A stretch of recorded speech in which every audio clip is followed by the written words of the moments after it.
ప్రభునందు ప్రియమైన వారలారా, మీరంతా బాగా ఉన్నారని, అనుదినము వాక్యాన్ని చదువుతూ లోతైన మర్మాలు తెలుసుకుంటూ దేవునికి మరింత దగ్గర అవుతున్నారని ఆశిస్తున్నాను.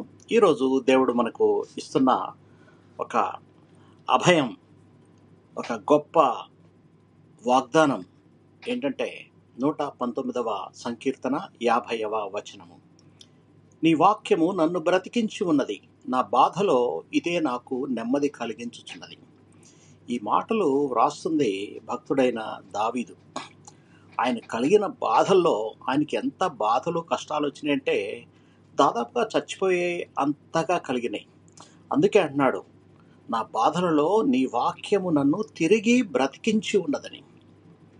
దావీదు మహారాజా అయినప్పటికీ కూడా, దేవుని హృదయానుసారుడైనప్పటికీ కూడా కొన్ని సందర్భాల్లో గొప్ప బాధల గుండా వెళ్ళినట్టుగా చూస్తుంటాం.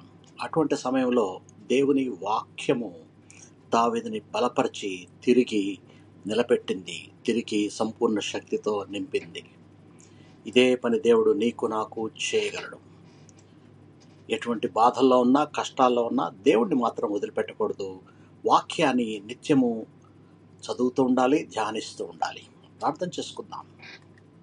మా ప్రియ పరలోకపు తండ్రి, అయ్యా, మాకు జీవాన్ని ఇచ్చే నీ వాక్యాన్ని మాకు దయచేసినందుకు మీకు వందనాలు, కృతజ్ఞతాస్తుతులు. మేము బాధల్లో ఉన్నప్పుడు నీ వాగ్దానాల్ని గుర్తు చేసుకొని మేము తిరిగి ధైర్యంతో నిండడానికి, తిరిగి సమాధానాన్ని, శాంతిని మా హృదయాల్లో పొందడానికి నాయన తగిన బలాన్ని ఇవ్వని అడుగుతున్నాం తండ్రి. ప్రభువా, మా జీవితంలో ఎల్లప్పుడూ మీ చిత్తమే నెరవేర్చండి తండ్రి. నిత్యము నీ యొక్క వాక్యం ద్వారా మమ్మల్ని ఆదరించండి.